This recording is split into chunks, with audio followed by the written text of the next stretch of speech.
Okay. So, for the last video discussion about taxation or about specifically for income taxation, we've discussed about the separate entities. Tama, meron tayo ng individual taxpayers and corporate taxpayers. Diniscuss din natin, na-discuss na rin natin si estates and si trust taxpayers, which is classified as an individual taxpayer. Natapos na rin natin si GPP or si partnership, tapos si co-ownership. Okay, so ngayon, focus tayo sa mga special topics for income taxation, which is, yung topic natin for this video discussion is about fringe benefit.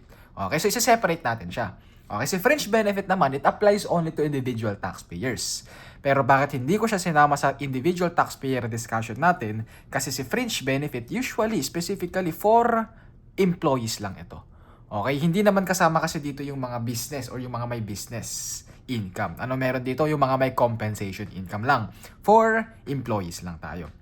Okay, ano ba ibig sabihin ng fringe benefit? Kasi, okay, sabi sa standard, fringe benefit is any good, pwedeng service daw, or any other benefit other than the regular salary and allowance received by an employee. Okay, pag EE, employee tayo Pag ER, employer. Okay? So, sinabi lang dyan, ano si fringe benefit daw? Pwede daw yung goods. Pwede daw yung services. Basta mayroon daw benefit na naiiba daw dun sa regular salary. Okay? Parang sinabi, in addition dun sa basic compensation na nare-receive ng employee, yun daw si fringe benefits. Nakuha? Madali lang tong topic na to. Ngayon, si fringe benefit, we can classify it into three. Okay, ganito lang. Tatlo lang. I-classify natin si fringe benefit into 3. Meron tayo ng fringe benefit that are subject to fringe benefit tax. Shortcutin natin yan. FBT na lang muna. Okay, meron tayong mga fringe benefits. Okay, meron kang additional benefit which is subject daw sa regular income tax. So, tax stable tayo dyan. Yan yung RIT. Okay, meron naman daw fringe benefits pero sabi, exempted daw. So, ano yan? Non-taxable. Okay, tatlo lang yung fringe benefit natin Those fringe benefit that are subject to fringe benefit tax, those fringe benefit that are subject to regular income tax, and those fringe benefit that are subject to or that are exempted sa taxes. Okay, doon ulit tayo sa principles natin kapag subject ulit sa fringe benefit tax and kasama sa mga exempt fringe benefit na i-discuss natin mamaya, papasok yan dito sa regular income tax. So, nandito na naman yung tapunan ng lahat. Okay, pag hindi kasama dito, nandito yan sa number 2. Residual definition ulit. Okay, unahin natin, isa-isahin natin. Okay, punta na tayo sa number 1 muna. Ano daw ba yung mga fringe benefit that are subject to fringe benefit tax? Usually kasi, si employee, dalawa yung classification niyan. Meron kang employee that are classified as a rank and file. Okay, meron naman daw yung pangalawa, pwede daw managerial employee ka na or supervisory employee. Anong difference? Si rank and file, kapag pumasok ka sa isang company, yan yung entry level. Okay, ano si managerial and supervisory? Yan ay manager mo. Yan ay may mas mataas sa'yo. Ang sinabi lang sa standard, classified ka daw as managerial or pasok ka daw sa classification ng managerial or supervisory employee once daw meron ka na daw ina-assist. Meron ka na raw tinuturuan sa mga employee mo. Meron ka na raw sino-supervise. Okay, bakit kailangan ko, sir? Ma-differentiate kung ano yung rank and file and managerial supervisory.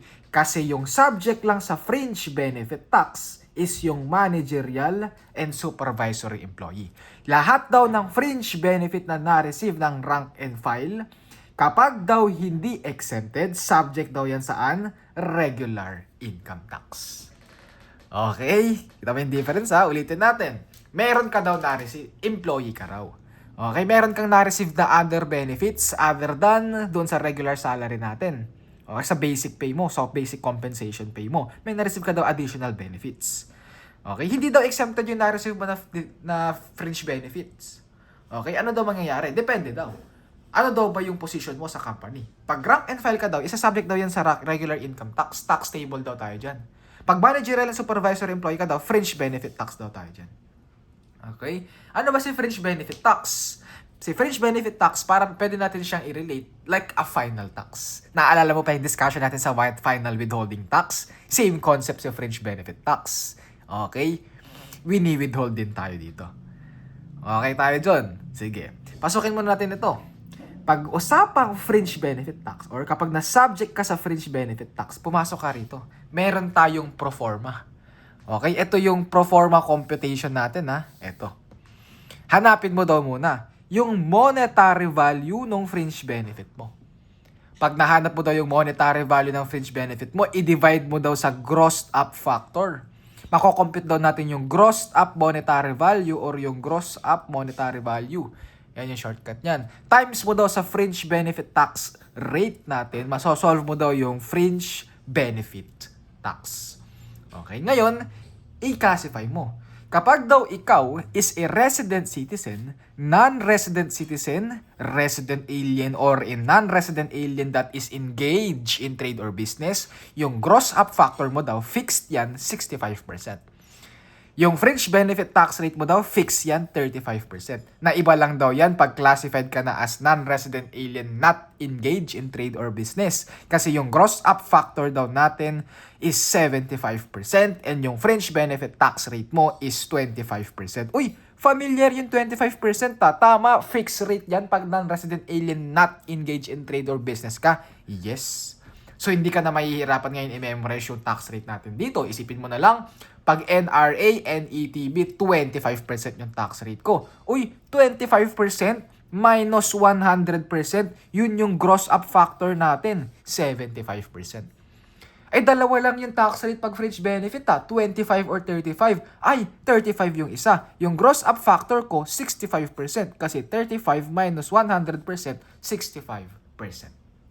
Okay? Sir, bakit ba kailangan i-gross up factor pa? Bakit hindi na lang yung monetary value yung i-tax natin? Ganito kasi yung kwento niyan. Okay? Para lang mas maintindihan mo, mas ma-rationalize mo kung bakit ganyan yung proforma natin, ito yung kwento dyan. Let's say for example, ikaw si employee. Meron ka dito, si employer. Sabi na natin, bahay muna kasi corporation yan. Si employer, nagbigay ng 30,000 additional benefits.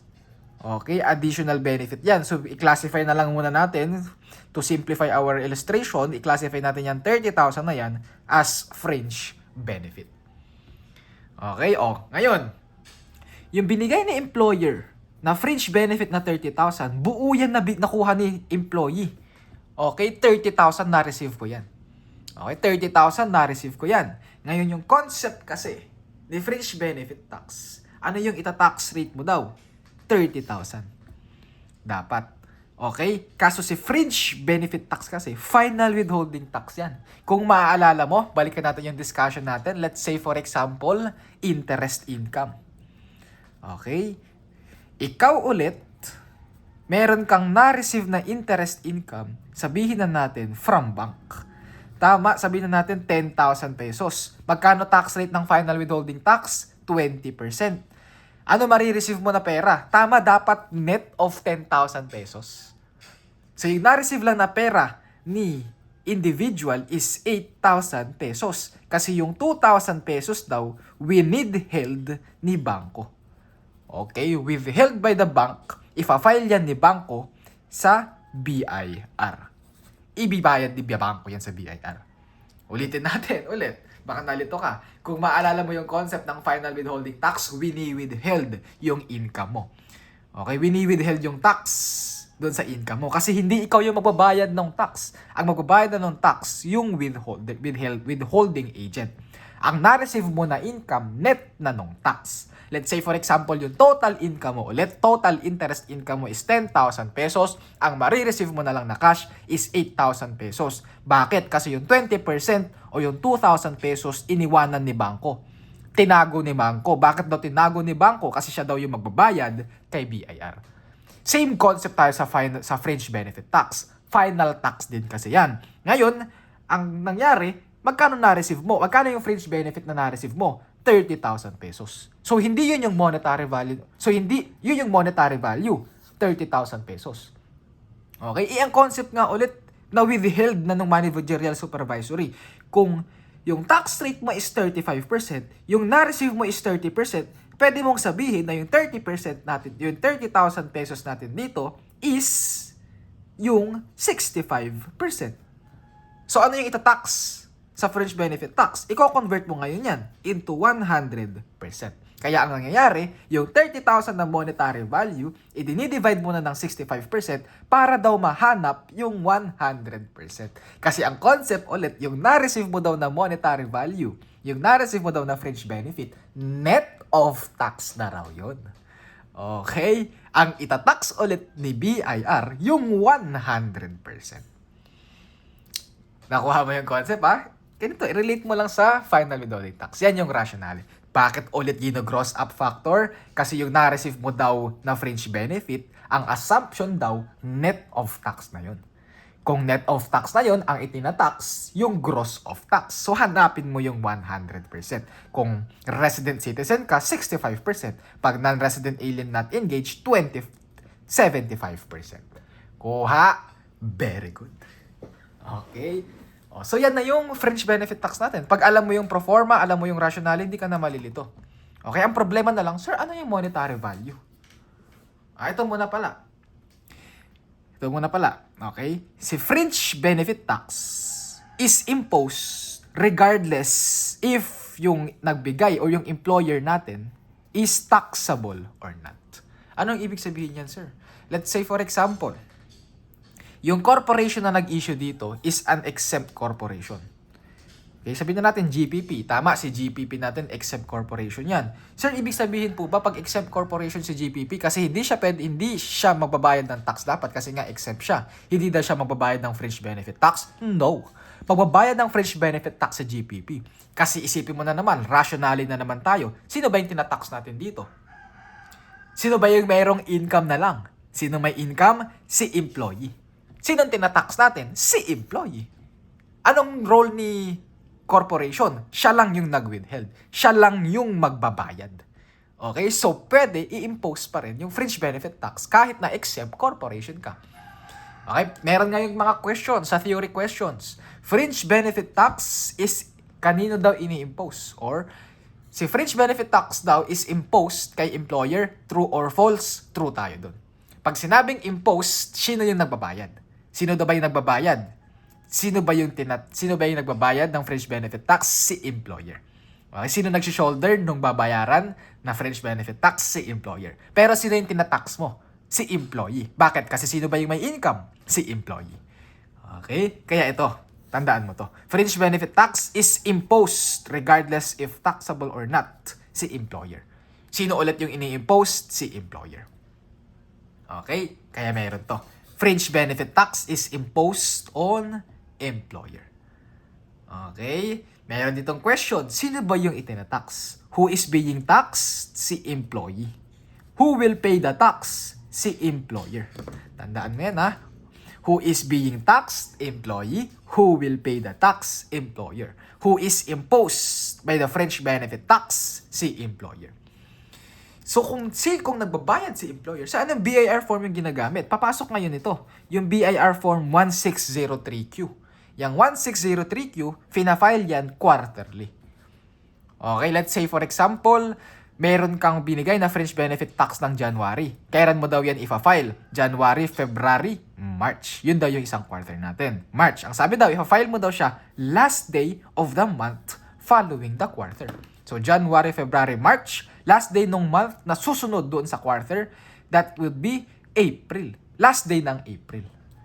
Okay? Doon ka daw magpa-file ng 1603Q. Doon ka raw magbabayad ng 1603Q. Okay? Tandaan mo lang, yung last day of the month following the quarter, yan yung deadline kapag nag-manual filing ka. Pag sinabi nating manual filing, nagbabayad ka ng tax natin, pumupunta ka mismo kay BIR. Meron na kasi tayong updated. Okay? Medyo automated na. Meron tayong tinatawag na electronic filing. Pag electronic filing daw, extended daw yung last day of the month following the quarter ng 5 days.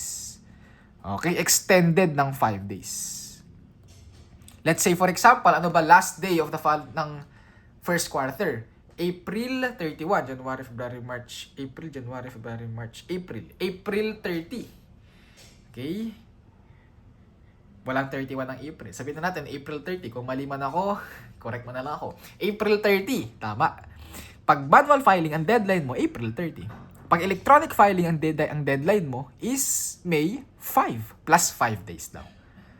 Okay? Quarterly, binabayaran ang fringe benefit tax. Ang BIR form na ginagamit ulit, 1603Q. Okay? Yan yung sinabi sa standard. Yan yung sinabi sa tax law. Although, si BIR kasi, nire-require na mag-file daw at least monthly. Okay? Yung form naman na ginagamit is yung BIR form 0619F. Okay? Yung BIR form 0619F, fina-file yan monthly. Kailan daw? Every 10th day of the following month, the withholding was made. Okay? Meron kang binigay na fringe benefit tax or meron kang binigay na fringe benefit ng January. Kailan ka daw magpa-file? February 10. 10th day of the following month. Okay? Provided ulit na kapag manual filing ito. Kapag e-filing daw, pag e-filing, same rules dito. Extended for 5 days. So, kailan ka magbabayad? 15th day. Okay, tandaan mo na lang. Baka lang lumabas sa mga theory questions mo pag board exam. Okay? Quarterly nagbabayad, 1603Q. Last day of the month of the following quarter. Extended lang ng 5 days kapag electronic filing. Nire-require, ini-encourage ni BIR na magbayad at least monthly daw. Yung BIR form naman na ginagamit, 0619F, binabayaran siya every 10th day of the following month. Okay? Extended lang ulit ng 5 days kapag e-filing. Electronic filing. Okay? Ulitin natin yung concept Si fringe benefits natin, tatlo yan. Meron kang fringe benefit that are subject to fringe benefit tax, subject sa regular income tax sa inyong mga exempt fringe benefits natin. Okay? Pag fringe benefit tax, yung subject lang sa fringe benefit tax, kapag nagbigay ka ng fringe benefit, kanino? Kay managerial and supervisory. Sino ulit yung tinatax? Si employee. Sino yung nagbabayad ng tax? Si employer. Kanino ini-impose yung fringe benefit tax? Kay employer. Okay? Pag resident citizen, non-resident citizen, resident alien, and non-resident alien engaged in trade or business, yung tax rate mo 35%. Ina-assume daw na yung na-receive na fringe benefit is net of tax. Kaya gini-gross up factor siya ng 65%. 25% naman pag non-resident alien not engaged and i-gross up mo siya by 75%. Ang problema na lang natin ngayon, eto. Ano ba yung monetary value na yan? Okay, depende ngayon yan. Ano yung na-receive mo na income? Ano yung na-receive mo na fringe benefit? Pasok tayo ngayon dito. Okay? Kapag daw yung na-receive mo na income or fringe benefit, ikaw si employee, is money, ano daw? Di yung amount received. Yun na yung valuation natin. Kung magkano yung amount na na-receive mo, yun yung monetary value dito. Yung monetary value, divide mo ng gross up factor, times mo ng fringe benefit tax rate, makukompute mo yung fringe benefit tax. Yung fringe benefit tax ulit, ang magbabayad si employer. Okay, what if hindi money? Property, or any non-cash asset. Depende ngayon daw. Okay? Any non-cash asset, ang general rule natin is at fair market value tayo.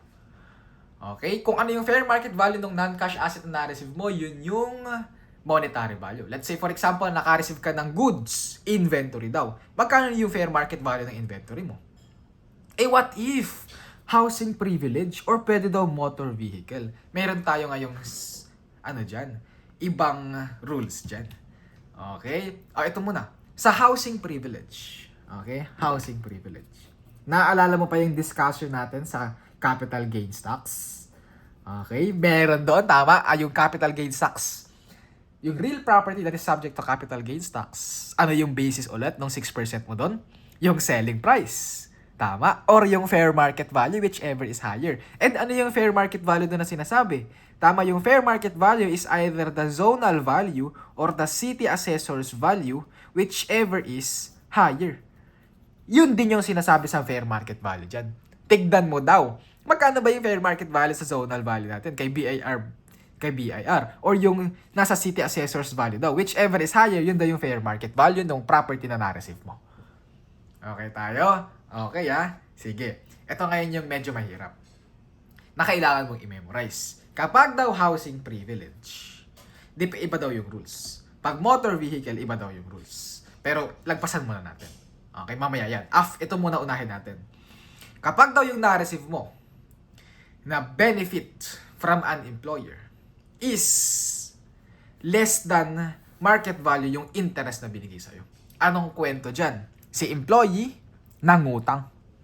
Nangutang si employee. Magkano daw yung interest rate na inimpose ni employer? Mas mababa daw kaysa dun sa market rate. Ano ba yung market rate ng interest natin usually? 12% yan annually. Okay, 12% annually. So kapag sinabi daw, mas mababa daw ng 12% annually, yung inimpose na tax rate sa'yo, meron ka daw fringe benefit na na-receive. Ano daw yung monetary value mo doon? Yung difference daw. Let's say, for example, pinautang ka ng 100,000. Yung supposed to be interest rate mo dyan dapat 12,000. Okay? Ang sinabi nila, yung hindi 12,000 yung kukolektahin ko sa'yo annually. Yung babayaran mo lang na tax rate sa akin is 3%. So, 100,000 times 3%, yan lang daw yung babayaran mong tax. May difference ka na magkano? 9,000. Yung 9,000, yun daw yung monetary value. Yun daw yung fringe benefit na na-receive mo kay employer. Okay? Gets yung concept nito ha? Interest on loan at less than market rate. Kuha. Sige, pasukin natin yung medyo komplikado. Si number 2. Okay? Kapag housing privilege daw tayo, depende daw. Ito yung general rule natin guys para hindi ka nalilito. Kapag nag-transfer ng ownership, okay? Merong bahay, yung bahay binigay yung ownership kay employer, kay employee. Ang gawin mo na lang dyan, i-multiply mo ng 100%. Okay? Yung fair market value, i-multiply mo ng 100%. Kapag hindi nag-transfer ng ownership, okay, lagay natin dito, does not transfer ownership, i-multiply mo daw ng 50%. Okay? Tandaan mo na lang, kapag hindi nag-transfer ng ownership, i-multiply mo ng 50%. Ito pa, kapag daw yung property mo is depreciable, i-depreciate. Okay, let's say for example, PPE, meron kang building, depreciable yun. Pag yung binigay sa'yo lupa, hindi depreciable yun, hindi yun mag-a-apply dito. Okay, pag depreciable daw, i-multiply mo daw siya, dalawa daw yan, i-multiply mo daw ng it's either 5% or i-multiply mo ng, i-multiply mo ng 20%. Anong difference? 5% kapag houses. Housing privilege. 20% kapag motor vehicle. Sir, bakit 5% and 20%? Ganito yung assumption nila dyan. Okay, ganito yung assumption nila daw dyan. Pag houses daw, ang assumption daw, depreciable daw siya for a period of 20 years. So, 1 divided by 20, this is equal to 5%. Okay, kaya kung mapapansin mo sa libro, ang ginagamit nila, i-multiply mo daw ng 1, divide mo daw ng 20. 1/20. Para hindi ka na mahirapan, shortcutin mo na, multiply mo na lang ng 5%. Okay? O kapag motor vehicle, ang assumption daw kasi nila dito, yung useful life ng motor vehicle mo is 5 years. So 1 divided by 5, this is equal to 20%. Diba? Shortcut. O, ngayon, gawin natin ngayon yung mga different scenarios natin applying these general principles. I-apply natin to ha. Pag nag-transfer ng ownership, yung monetary value natin is yung 100% ng fair market value. Okay? Pag hindi nag-transfer ng ownership, yung fair market value, i-multiply mo daw ng 50%, yun daw yung monetary value natin. Okay? Yung fair market value, i-multiply mo ng 50%, yun daw yung monetary value mo. Kapag daw depreciable, okay, nag-depreciable yung property, i-multiply mo daw ng additional 5% pag houses or 20% kapag motor vehicle. Okay, unahin natin to, housing privilege.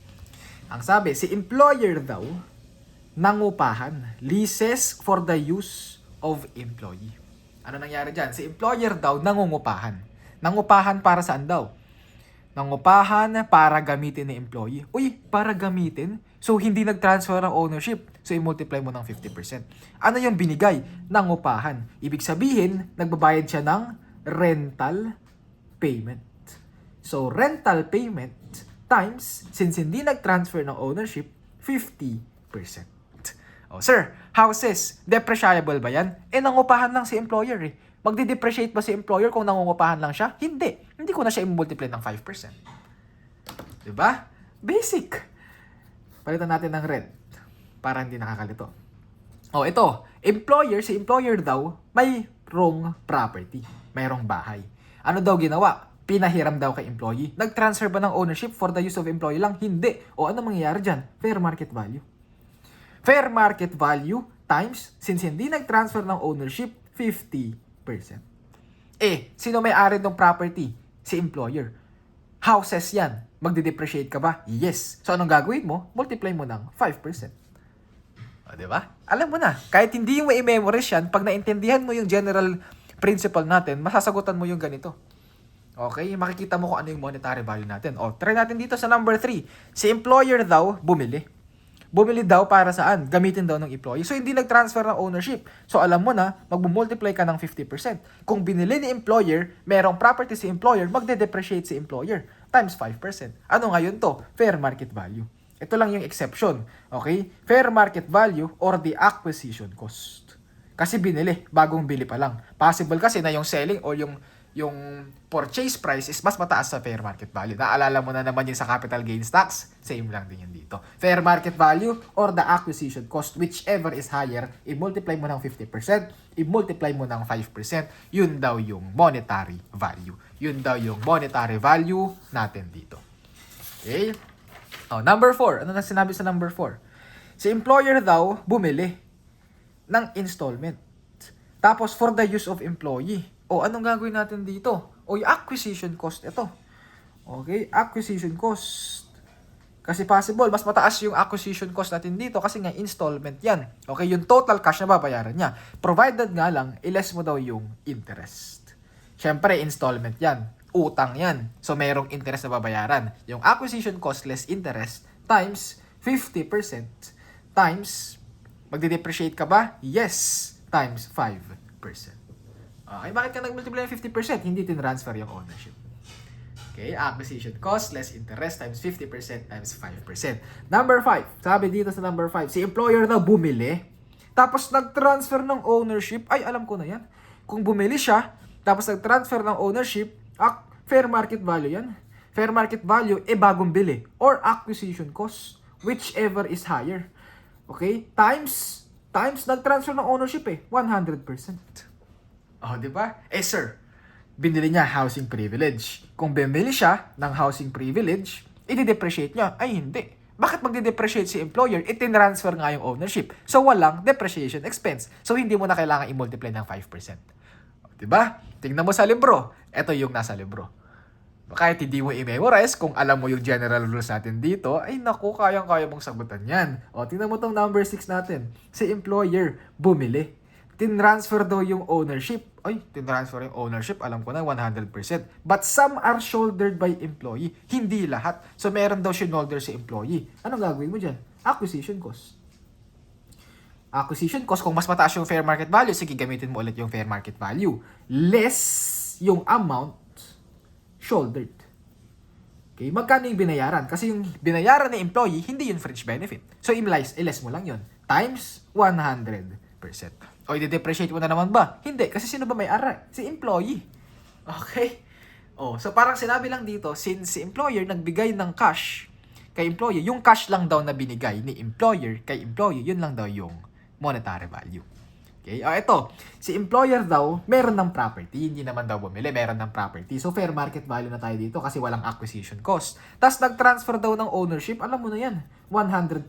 Tin-transfer na yung ownership, hindi na magde-depreciate si employer, wala na yung 5%. Diba? Tingnan mo sa libro, i-check mo sa libro, parehas lang yan. Ngayon, exception lang. Nagbigay ka daw ng housing privilege kay employee. Okay? Exempted daw sila. Exempted daw sila if and only if na-meet itong tatlong requirement na to. Okay? It's either of the three, Una, kapag daw yung housing privilege binigay daw kanino? Sa military officers of Armed Forces of the Philippines. Sa military officers, okay? Pag sinabing Armed Forces of the Philippines, kasama dyan si Philippine Navy, kasama dyan si Philippine Air Force, kasama dyan si Philippine Army. Exempted daw yung fringe benefit housing privilege na binigay daw sa kanila. Okay? Pwede din daw na nagbigay ng housing privilege, yung sabihin natin, kapag yung bahay daw, is saan daw nakalocated? inside or adjacent to the premises of business or factory. Okay? Isa-isayin natin. Pag sinabi daw, it's situated inside, merong bahay, meron daw building si employer. Saan ka daw pinatira? Sa loob lang din daw ng building ni employer. Sabi daw, exempted din daw yung housing privilege na yun. Okay? Exempted daw yan. Kasi dun ka din naman pinatira sa kung saan ka nagtatrabaho. Or, ano ibig sabihin ng adjacent? Yung pag sinabing adjacent daw, malapit lang. Yung sabi sa standard, magiging malapit lang daw siya if yung bahay hindi nasa loob ng business basta as long as it is within 50 meters from perimeter of business premises. Okay, within 50 meters. Yan na lang tatandaan mo. If within 50 meters yung bahay daw, exempted pa rin daw siya. Or, number C, letter C, temporary housing privilege. Hindi naman daw binigay sa yung bahay. Pinatira ka lang, temporarily. Ang sinabi, magiging temporary daw siya if yung stay mo daw dyan is 3 months or less.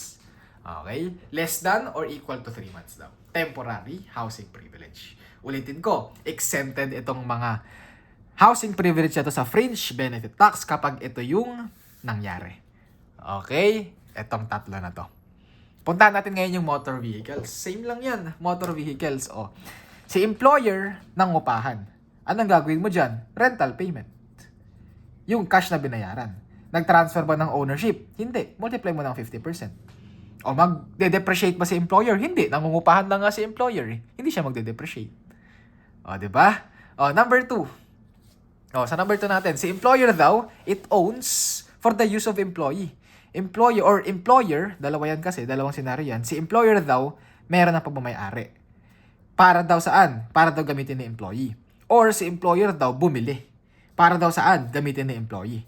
Parehas lang yan. Kasi dito, pag motor vehicle, hindi naman binibigyan ng fair market value. Wala namang fair market value si zonal value or si BIR or si city assessor's value pag motor vehicles. Ang fair market value lang kasi nila nasa housing privilege. So, anong gagawin mo dito? Yung acquisition cost.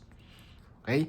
Acquisition cost na lang tayo pag motor vehicle. Wala nang fair market value. Acquisition cost, kung hindi nag-transfer ng ownership, times 50%. Kung hindi nag-transfer ng ownership, magde-depreciate si employer. So, times 20%.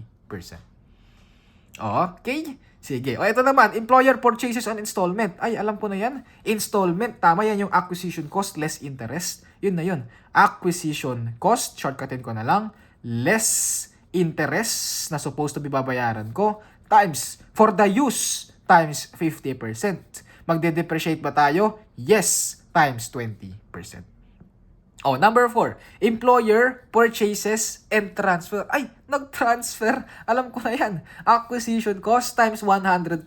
Kung nag-transfer, hindi na ako magde-depreciate. Hindi ko na i-multiply ng 20%. Easy.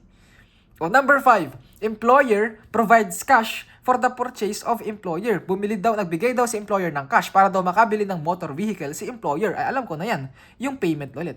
Yung cash. Okay? Yung cash times 100%. Kasi sino bang bumili? Si employer. Okay? Si employee pala. Okay? Purchase of employee. Okay? Si employee. Number 6, aircraft or helicopter for the use of employee. Ito ngayon yung exception.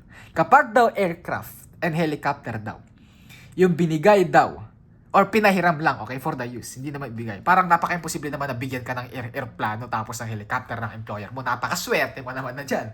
So, aircraft or helicopter, pinagamit daw sa'yo. Okay, kasi matatraffic ka na daw sa business meeting. Sige, gamitin mo nga muna ito. Sabi daw, it is not subject to fringe benefit tax. Bakit hindi subject sa fringe benefit tax? Kasi sabi daw, it considers as ordinary expense. Necessary expense daw kasi yan sa business kasi daw baka malate ka sa business meeting mo. Kaya sabi daw, it is not subject to fringe benefit tax. Okay? Ito naman, number 7. Ang pinahiram sa'yo, yate. Okay, pinahiram ka ng yate. Ang sabi daw dito, yung value daw ng yate mo times 5%. Bakit 5%, sir? Para daw kasing bahay.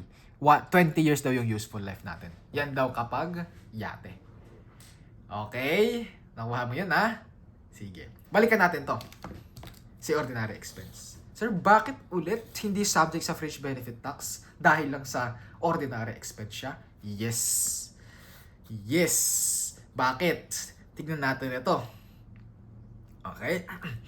Kapag sinabi kasing exempt fringe benefits, pasukan na ngayon natin yung exempt fringe benefits. Okay, tapos na tayo sa fringe benefit tax. Naalala mo yung exempt fringe benefits natin? Sa exempt fringe benefits,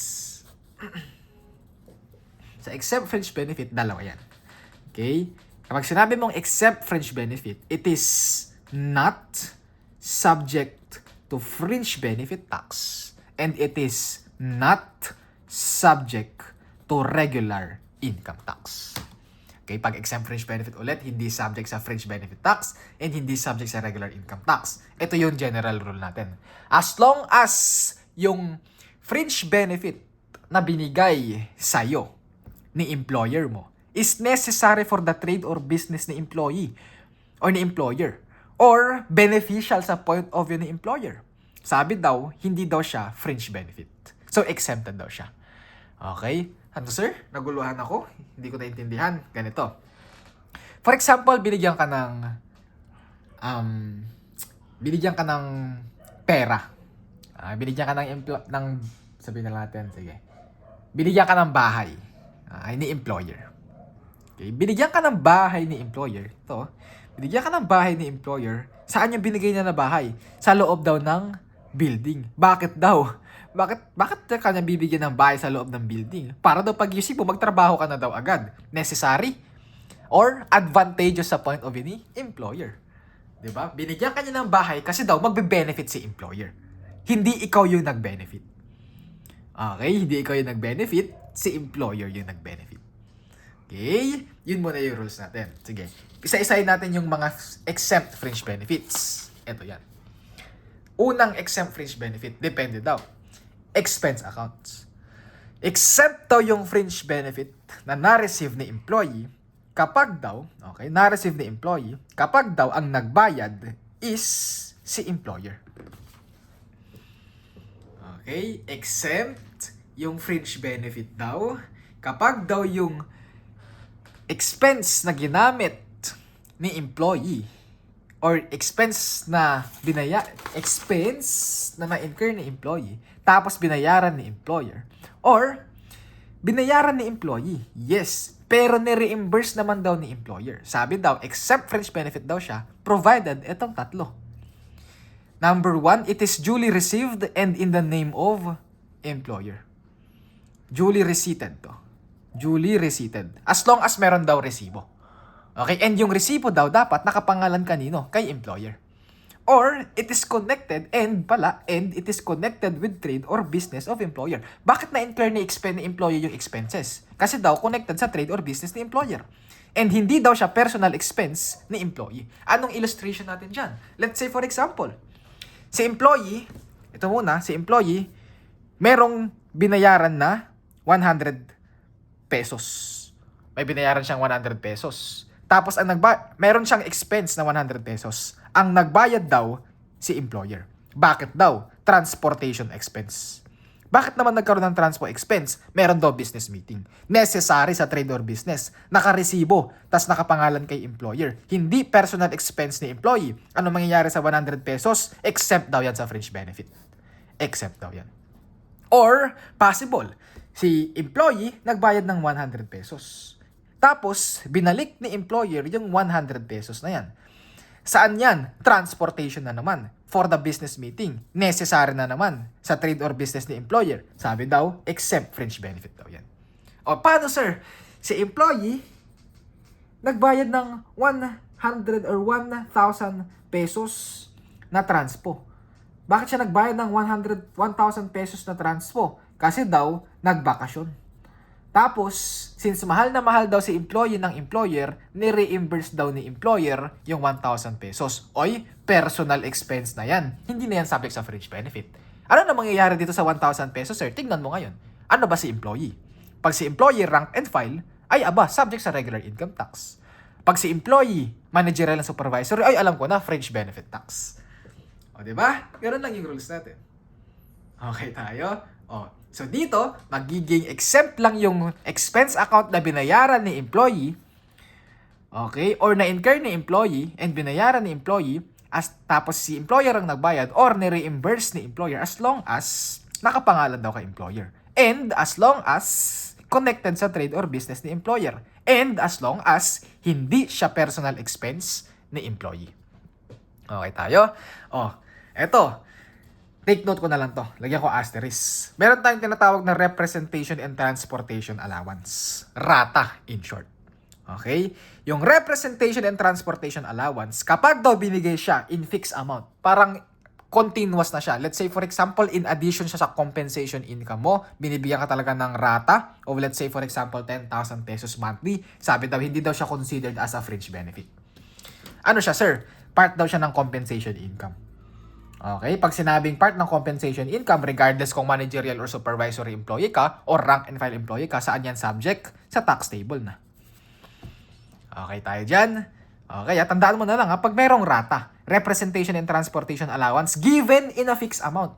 Kapag ka variable amount, let's say for example, hindi ka naman talaga binibigyan ng 10,000 pesos monthly for representation and transportation allowances. Tapos bigla ka nalang binigyan this month ng 10,000 pesos for transportation and allowances. Tapos for personal expense mo yun. Subject yun saan? Sa fringe benefit tax. Kapag managerial and supervisory ka. Pag rank and file, tax table pa rin. Nakuha yun? Pasokin natin yung number 2 na exempt sa fringe benefit. Pag meron daw foreign travel expense. Ay, swerte. Binigyan ka ng foreign travel expense. Binayaran yung mga expenses mo for your foreign travel. Tingnan mo ngayon daw. Ito yung mga question.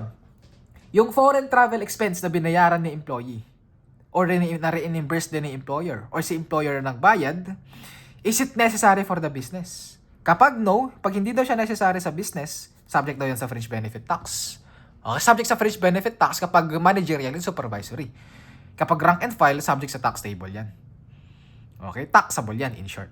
Okay? If yes daw, necessary for the business, paano bang necessary sa business yung foreign travel expense? Let's say, for example, may business meeting ka. Saan? Outside the Philippines. So, pinadala ka doon kasi kailangan ka raw doon. Ang sabi daw, necessary yun sa business. O kapag yes daw, tanungin mo na naman daw, yung amount daw ba na binigay, reasonable?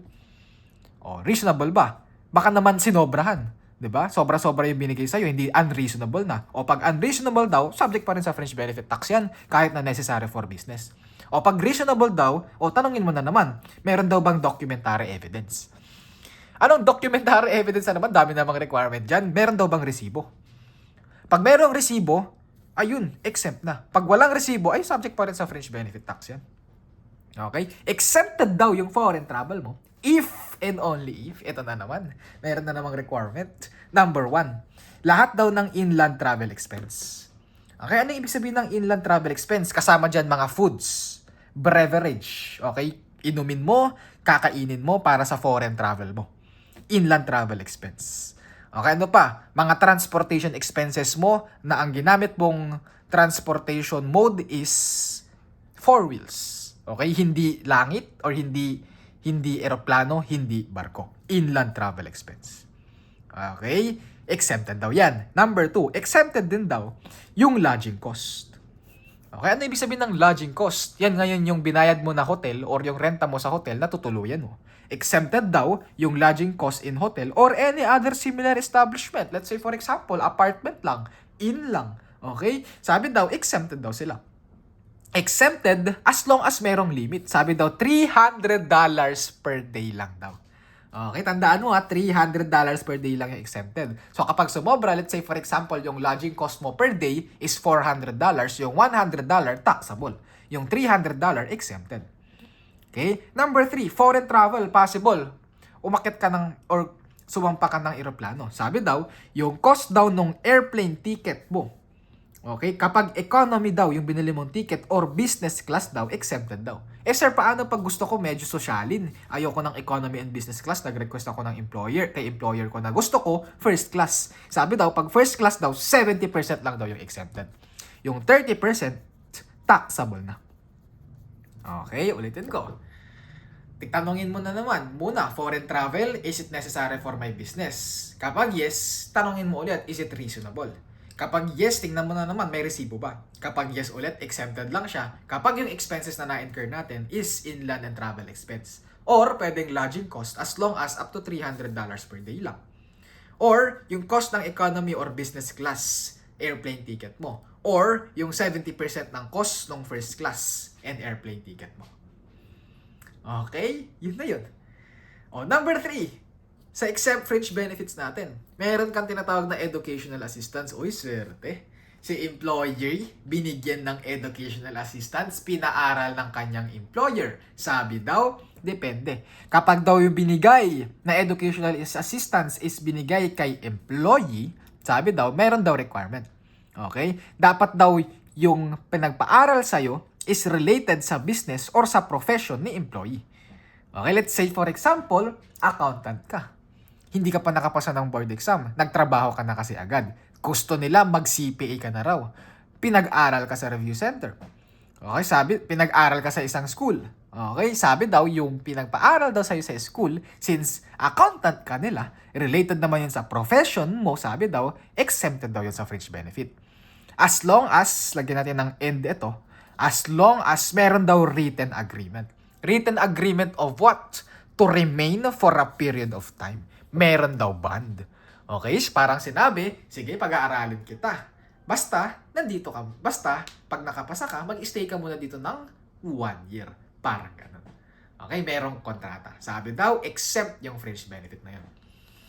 Okay? O, meron naman, possible, nagbigay ng pampaaral kanino? Sa dependents mo. Let's say, for example, sa anak mo, binigyan ka ng pampaaral sa anak mo, exempted daw yon sa fringe benefit. Provided daw, exempt fringe benefit daw yon, provided daw that it is within the competitive scheme under a scholarship program of company. Kung merong scholarship program si company mo, tapos pumasok doon yung educational assistance na binigay sa dependents mo, exempt fringe benefit daw yung na-receive mo na yon.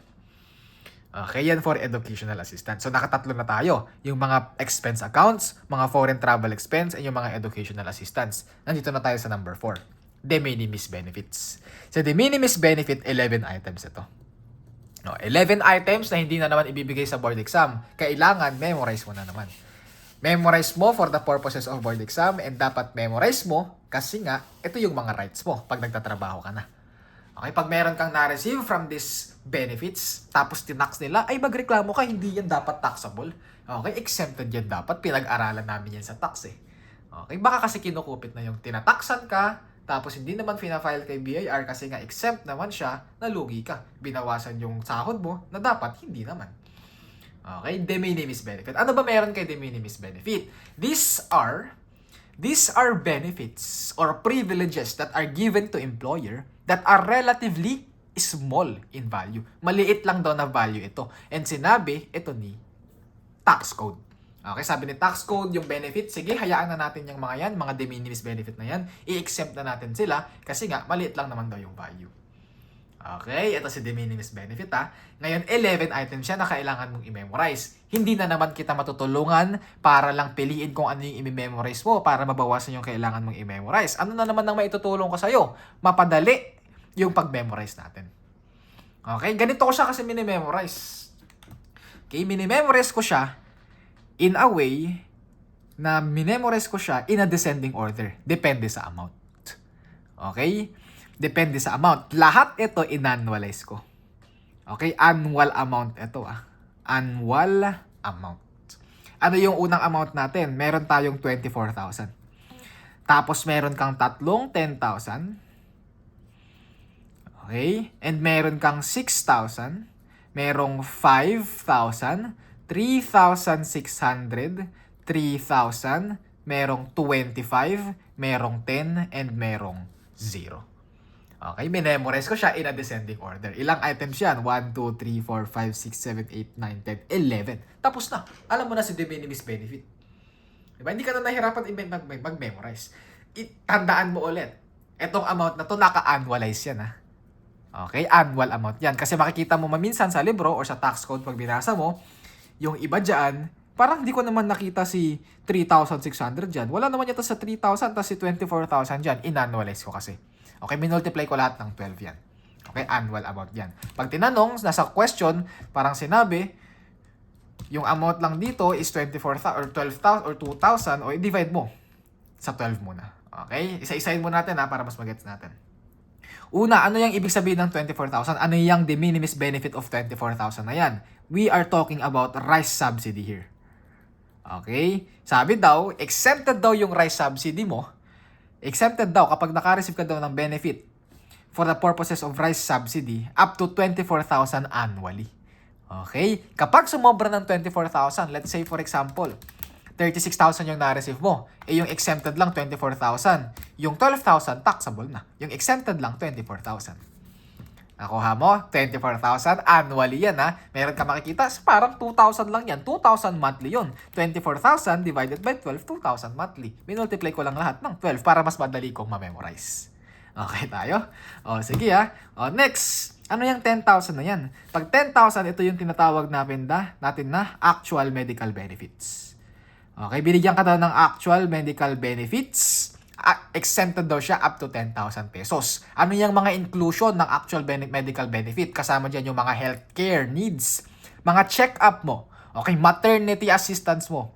Pwede din yung mga routine consultations mo. Pasok yan dito as exempted siya up to 10,000 pesos. Okay, ano yung isang 10,000 natin? Ito yung mga employee achievements. Okay, Employee Achievement Awards. Ano yung mga example ng Employee Achievement Awards? Let's say for example, naka-receive ka ng loyalty benefit. Okay? Meron kang na-receive na pera. Bakit daw? Kasi loyal ka daw sa kanila. Okay? At Employee Achievement Awards. Exempted daw up to 10,000 pesos. Provided daw na yung exemption lang natin dito, it includes tangible benefits. Pag sinabing tangible benefits, hindi daw pwedeng kapag yung na-receive daw natin dito na benefit is in a form of cash or gift certificate, sabi raw, hindi daw siya de minimis benefit. Ulitin ko ulit. Yung 10,000 na pangalawa natin dito, tangible benefit lang. Okay? Let's say for example, binigyan ka ng electric fan. Magkano yung amount ng electric fan mo? 10,000 pesos. O yung electric fan na yun, exempted yun. Binigyan ka ng tangible benefit. Ang amount, ang binigay sa'yo, aircon. Magkano daw yung fair market value ng aircon? Aircon na yun, 12,000 pesos daw. O yung exempted lang, 10,000. Yung 2,000, taxable, tangible benefit. Eh sir, binigyan ako ng Employee Achievement Awards kasi loyal daw ako sa kanila. Magkano binigay sa'yo? 5,000 pesos. Anong binigay? Cash, tsaka gift certificate. O yung buong 5,000 pesos, taxable yun. Kasi nga sabi, tangible lang daw. Pag may na-receive ka daw na cash, tapos pag may na-receive ka daw na cash or gift certificate, sabi raw, taxable yun lahat. Okay? Kahit na hindi lumagpas ng 10,000. Okay Okay. Tandaan mo yun tangible benefit lang yan. Number 10. Yung pangatlo nating 10,000 pesos. Okay? Meron ka daw na-receive na benefit. Kanina daw? Under collective bargaining agreement. And productivity incentive. Ano yan? Ano yung productivity incentive? Naging productive ka daw. Marami ka daw nagawa. Marami ka raw natapos. Binigyan ka daw ng award. Exempted daw yung award na na-receive mo up to 10,000 pesos. Okay? Under collective bargaining agreement. Okay? Next, 6,000. Ano yung 6,000 na yan? Uniform. Okay? Uniform tayo dyan. Uniform and clothing allowance. Uy, binigyan ka ng for uniform allowance mo up to 6,000 pesos daw, sabi raw, exempted yan. Okay, number 5. Ito, 5,000. Ano yung 5,000 na yan? Gift given to Christmas. Okay, Christmas, sabi na natin, Christmas bonus. Ayan, Christmas bonus exempted daw up to 5,000 pesos. Yung 3,600 yan yung laundry allowances. Okay, meron kang na-receive na 3,600, exempted daw up to 3,600 annually kapag binigyan ka daw ng pera para saan daw? Pampalaba. Para hindi ka na daw magkamay. Pagpa-laundry ka na lang daw. Next, 3,000. Ano yung 3,000 na yan? Medical allowance din to. Okay, medical allowance. Uy, sir, parang dalawa yung medical allowance. Yung 10,000 tapos 3,000. Ano to? Medical allowance of, lagyan na lang natin dito, dependents. Binigay yan kanino? Sa mga dependents mo. Okay, sa mga anak mo. Hindi sa'yo binigay yan, sa dependents mo lang. Okay, dependent yan dependent. Huwag ka magre-reklamo na hindi mo mabasa kasi binabanggit ko. Joke lang. Medical allowance of dependents. Ito, actual medical benefit. Kanino to binigay yung 10,000? Kay employee mismo. Ito, dependent ni employee. Number 25, ano yan? Actually, si 25 natin, hindi yan amount, hindi yan peso, days yan. Tapos, hindi yan annual, per day ito. Okay, per day. Or hindi pala, 25 days. 25% ito. Okay, tapos naka-per day tayo dito. Hindi yan annual, per day. Ano ba yung 25% na yan? Sabi daw yan, 25% na yan, it talks about daily meal allowance. Okay, daily meal allowance na binigay sa'yo, bakit daw? Kasi daw, nag-overtime ka. Okay, nag-overtime ka, meron ka daw graveyard shift. Yung daily meal allowance daw na binigay, binigyan ka daw ng pera para saan daw? Para daw makakain ka. Kasi nga daw, gabi ka na nagtatrabaho sa kanila. Exempted daw up to 25% of what? 25% of daily minimum wage. Okay, tingnan mo, magkano yung daily minimum wage mo? Pag sabihin na natin yung daily minimum wage dun sa province mo is nasa 450. 450 times 25%, binigyan ka ng allowance of 110 pesos, exempted daw yun. Kasi yung 25% is 112 pesos. Okay, 25% of daily meal allowance. Ano yung 10 natin na to? Itong 10 dito, days yan. Okay, kapag nakita mo yung 10 dyan, 10 days yan. And pag 10 days, pinag-uusapan natin si monetized vacation leave. Okay? Meron kang vacation leave. Hindi mo ginamit. Sabi daw, sige, convert natin sa pera, sabi ni employer. Yung pera daw na na-receive mo, exempted daw up to 10 days only. Pag yung na-monetize sa'yo is 12 days, yung 2 days taxable na. Okay? Monetized vacation leave. Ano yung zero natin na yan? Yan yung monetized vacation and sick leave. Okay? Meron kang na-receive na vacation and sick leave na monetized. Bakit zero, sir? Infinite ang ibig sabihin yan. Infinite. Kahit ilang araw daw, exempted daw. Sabi na natin 20 days yung na-monetize sa'yo, exempted daw yun. Oy, swerte naman, sir. Anong difference yan? Etong infinite na to, it applies only to government employees. Okay? Etong 10 days na to, it applies only to private sector. Okay? O, tingnan mo pag private sector ka, yung exempted lang na monetized leave sa'yo is up to 10 days. And take note, vacation leave lang. Sick leave, wala yan. Sa government, sabi daw, kahit ilang araw daw. And take note, vacation and sick leave. Kay government employees lang. Okay tayo? Okay, balikan lang natin yung iba. Lagyan natin ng asterisk ito. Itong pangatlong 10,000 natin na to. Lagyan natin ng asterisk. Yung collective bargaining agreement and productivity incentive. Bakit lagyan natin ng asterisk, sir? Kasi merong difference yan. Ilagay natin dito. Okay? Lahat daw, let's say for example, yung amount na na-receive mo is nasa 10,000 pesos. Yung amount na na-receive mo 10,000 pesos, since hindi sumobra dun sa limit na 10,000 pesos, sabi daw, hindi yan taxable. Okay? Ngayon, pag yung amount daw na na-receive mo is nasa 12,000 pesos, sobra ng 2,000 pesos, taxable na. Magkano yung taxable daw dito? Yung buong 12,000 pesos. Ha? Bakit ganun? Nalito na ako. O, tingnan mo yung difference natin. Lagyan natin to. Let's say, for example, meron kang rice subsidy. Okay? Yung rice subsidy na na-receive mo is nasa 30,000 pesos. Sobra sa 24K. Taxable. Yes. Magkano yung taxable? Yung sobra lang. 6,000 pesos. Lahat yan yung sobra lang yung itatax mo. Exception to the rule ito. Yung 10,000 na pangatlo. Kapag sumobra dyan, yung buong amount na na-receive mo, taxable na. Let's say for example ulit, 10,000 yung exemption, yung na-receive mo 12,000, yung buong 12,000 yun yung taxable. Hindi lang yung 2,000. Kaya ako nilagyan ng asterisk. Okay tayo? Okay sana nagets mo ito, gawin natin to. Lagyan naman natin ng dalawang asterisk ito.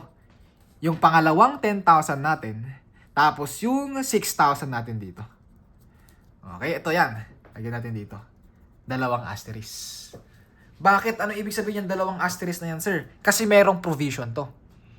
Okay? In accordance with the Revenue Regulation -4 number 25, 2025 ito, beginning February 14, 2025, Valentine's Day. Yes, nagkaroon ng update ng February 14, 2025. Anong sinabi dyan? Number 1 update. Yung 6,000 pesos daw na uniform and clothing allowance na update na raw. Magiging 7,000 pesos na raw yung de minimis benefit natin or yung exempted natin. Okay, yung 6,000 dito magiging 7K na. Pangalawang update, sabi daw, yung tangible benefit daw, sabi daw, pwede na rin daw kahit cash or gift certificate. Okay, yung kaninang illustration natin na dapat tangible lang, wala na daw yun. Kahit daw cash or gift certificate na daw yung na-receive mo dito sa Employee and Achievement Awards, exempted na raw. As long as hindi ulit sumobra ng 10,000. Okay, yan lang yung de minimis benefit natin na 11 items. Okay, i-memorize mo na lang siya in a descending order. Tapos natandaan mo ulit, annualized yan. Okay, i-emphasize mo na lang yung mga differences. Ito yung mga differences and yung mga changes. Yung unang difference natin, yung 10,000 sa collective bargaining agreement or productivity incentive. Pag sumobra ng 10,000, lahat ng amount taxable na. Unlike dun sa iba, yung sobra lang yung taxable. Tapos nagkaroon ng update sa 6,000 uniform and clothing allowance, naging 7K na ngayon. Tapos yung tangible dito sa Employee Achievement and Awards, wala na yun. Okay, kasi kahit cash or gift certificate na raw, hindi na raw sila taxable. Exempted na raw as long as hindi sumusobra ng 10,000. So yan muna for fringe benefits. Sana may natutunan ka. So let's apply it. Sagutan natin yung ilan sa mga illustrations dito. Madali lang to guys. Okay, illustration number 1, sabi, for the next 2 questions, LJ is a resident citizen employed by Chris Sports Incorporated. He received the following from his employer. Okay, si employer natin Chris Sports. Si employee, LJ. Question, determine the LJ's taxable net income. Uy, taxable net income daw ni LJ. Oy, basic compensation income, taxable. 13th month pay, taxable. 3,000 monthly transportation allowances, taxable yan. Wala naman yan sa de minimis benefit. Productivity incentive pay, uy, tama, de minimis. Lagyan mo dyan. De minimis benefits. Christmas bonus, ay de minimis, yes. Kaso, up to 5K lang. So, yung 20,000, taxable. Oh, uniform allowance, ay 7,000 lang yung deductible. So, yung exempted, so yung 10,000, taxable. Okay? Actual medical allowance, ay de minimis.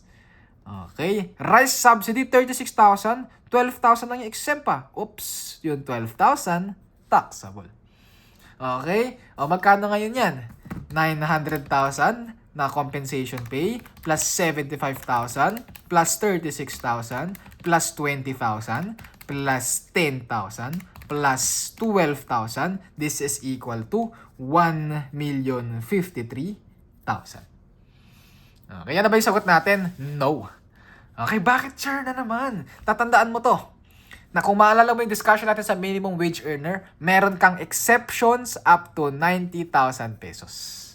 Okay, ang ibig sabihin lang nito, lahat ng sobra, ito, yung 13th month pay mo, tapos any other benefit mo, yung sobra sa de minimis mo na 20K, 10K, 12K, accepted daw up to 90,000 pesos. So, meron ka pang deduction dito na 90,000 pesos. So, yung taxable lang kay LJ, less 90,000 pesos, this is equal to 963,000 pesos. Yan yung sagot natin for requirement number 1.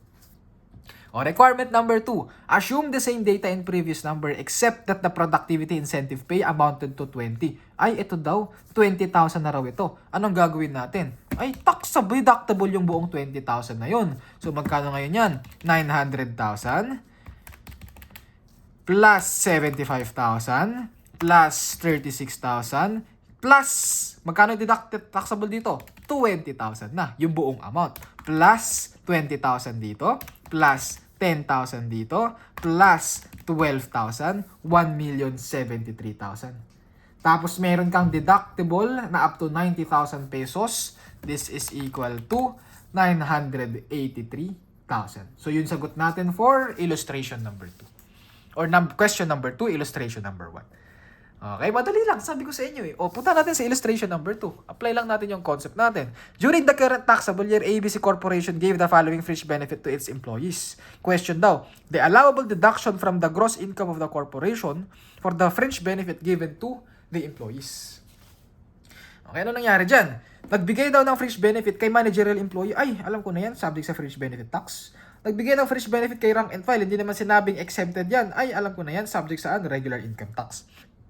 At tinatanong, magkano daw yung allowable deduction ni corporation? And yung fringe benefits o yung for the fringe benefit given to employees. Okay, magkano daw yung allowable deduction? Ano yung allowable deduction, sir? Ito yung tatandaan mo. Rules natin. Number 1 rule. Yung fringe benefit tax na binayaran ni corporation is a deductible expense. Sa point of view ni corporation. Corporation yan ha. Corporation. Number 2, yung fringe benefit na binigay niya sa mga employee niya, syempre deductible din siya. Bakit? Kasi expense na yan. Okay, so anong gagawin natin, sir? Yung magkano deductible nila? Ito na. 1,300,000 plus 5 million yung fringe benefit na binigay kay managerial and rank and file employees, which is equal to 6,300,000. Kasi nga, expense na yan. So, deductible yan. Kaso merong fringe benefit tax. So, magbabayad siya ng tax. Magkano yung binayaran niya na tax? 1,300,000. I-gross up mo ulit yan. Divide 65% times 35% yung fringe benefit tax rate. This is equal to 1,300,000 divide 65 times 35%. This is equal to 295,750. Tingnan ko nga. 1,300,000 divided by 0.65 times 0.35. Uy, ano nangyari? This is equal to 700,000. Tingnan ko nga. 1,300,000 divided by 65% times 35%. This is equal to 700,000. So, meron kang additional na 700,000 expense dito, which is equal to 7 million pesos. So, yung sagot natin dito, 7 million pesos na. Kung i-entryhan mo yan sa point of view ni corporation, ni employer, magde-debit ka ng fringe benefit tax expense, magkano yung binayaran mo dyan? 700,000. Credit ka ng, or debit ka ulit ng fringe benefit. Magkano yung fringe benefit na binigay mo? 6,300,000. Credit ka ng cash kasi binayaran mo lahat yan ng cash, 7 million. Ganyan lang yan. Basic. Easy. Diba? Illustration number 3. Sabi sa illustration number 3, compute for the fringe benefit tax due for each of the following independent scenario. Scenario number 1. Sige, compute natin yan isa-isa. Scenario number 1, sabi dyan, B company owns a condominium unit which is being used by the president. Uy, being used by the president. Condominium unit, housing privilege. Gagamitin daw ni president, walang transfer of ownership. It has a fair market value per real property tax declaration of 2.1 and zonal value of 3 million. Yung real property declaration, city assessor's value yan. Whichever is higher, 3 million na. O, di ba? 3 million. Ay, hindi nag-transfer ng ownership times 50%. Ay, syempre, depreciable yan kasi pagmamayari. Tama? Pagmamayari ni corporation times 5%. So, this is equal to 75,000. 75,000, yan yung monetary value. Divide mo ng 65%, multiply mo ng 35%, this is equal to 40,384 or 385. Yan na yung sagot natin for scenario number 1. Lagyan natin dito. 40,384. Scenario number 2, sabi dyan. Okay, Mr. A is a mining engineer employed by B company, a mining firm. The company's mine is in Mindanao. Mr. A was provided by the company with living quarters at the mine site. The fair rental value of the living quarter is 15,000 a month. Ay, ano ba yan? Ano ba nangyari? Nagbigay daw ng housing privilege. Saan daw? At the mine site at inside the business premises. Alam mo na yung sagot mo dito. 0. Okay, magkano fringe benefit tax mo dyan? 0 na agad yan. Exempt fringe benefit yan eh. Okay, scenario number 3. In addition to other fringe benefits in 2025, Mr. B, a chief accountant, availed himself of the car plan of his employer, C company. Under the plan B, Mr. B shouldered only 50% of the cost of the car, with the company shouldering the other 50%.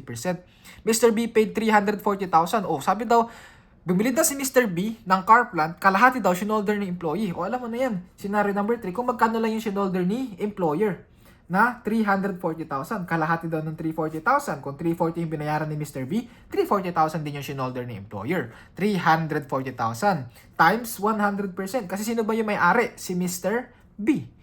Okay? Sinolder lang. So, yung cash lang. 340,000 times 100%. This is equal to 340,000. Divide it by 65% times 35%. This is equal to 183,077. Yan for scenario number 3. Scenario number 4 natin. Sabi, in 2025, a company purchased a second-hand car for its chief accountant as a fringe benefit. Purchase. The cash purchase price for the car was 120. The company paid 30,000 as down payment plus 4 equal annual installment of 30,000. Uy, installment! Excluding interest daw dapat dito. 120,000 plus 30,000 interest. Ignore mo yan 30,000. 120,000 lang tayo dito. 120,000. The ownership was transferred. Ay, alam ko na to. 100%. Okay, times 100%. Kaso, installment tayo dito. Pag installment, mag-multiply ka ng 20%. This is equal to 65% times 35%. This is all equal to 12,923. Okay, para meron akong malinaw na discuss dito kanina. Ano yan? Kapag installment, tama. Kapag installment times 20%.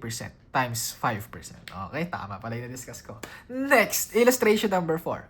In 2025, A, the owner of Victory Supermarket lent 100,000 pesos to B. Ay, nagpahiram daw si Victory Supermarket kay B. The supermarket manager, manager, subject sa fringe benefit tax to. It was stipulated in their agreement that the amount should be paid in 1 year with an annual interest of 3%.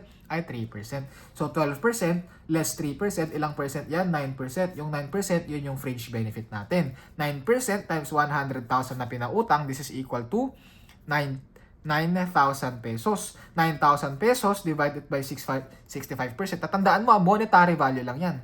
Monetary value lang yan. Divide 65% times 35%. This is equal to 9,000 divide 65% times 35%. This is equal to 4,846. Ito yung fringe benefit tax. Baka malito ka, makita mo sa question, 9,000 na yung sagot mo ha. Ang tinatanong dito, fringe benefit tax due. Yung fringe benefit tax due mo, ito yan, 4,846. Okay, next, illustration number 5. Last illustration for this video discussion. Sabi, in 2025, Mr. A, the Vice President for Finance of X Corporation, incurred the following expenses in attending a 3-day, tandaan mo, 3-day foreign business convention.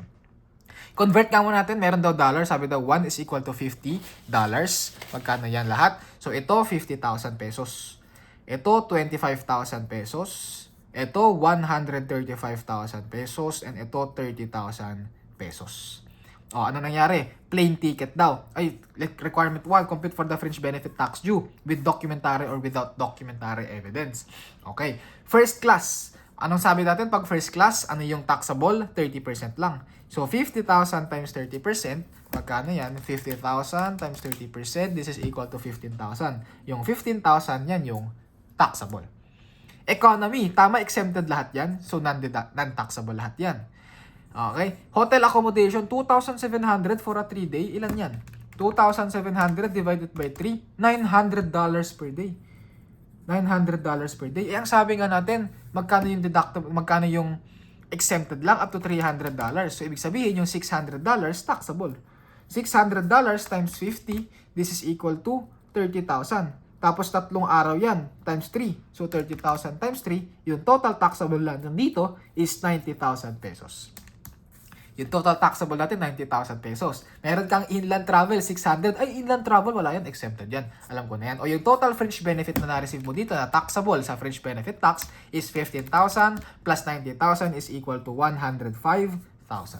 With documentary evidence, pasok yan. So, magkano fringe benefit tax due mo dyan? 105,000 divided by 65% times 35%. Magkano tayo dito? This is equal to 56,538. Sir, subject mo siya sa fringe benefit tax? Yes, Vice President eh. Okay, managerial or supervisory na yan. Nagsusupervise na yan.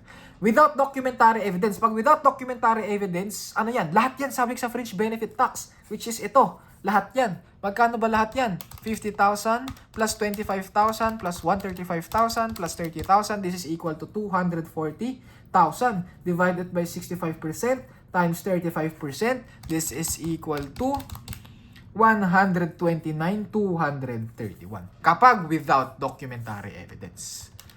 Di ba madali lang si fringe benefit? So yan lang for fringe benefit tax, fringe benefits. Tatlo ulit si fringe benefit mo. Those fringe benefit that are subject to fringe benefit tax, subject sa regular income tax, and yung exempt fringe benefit. Tandaan mo na lang yung de minimis benefit na 11 items natin. Yun lang muna. Sana may natutunan ka. God bless!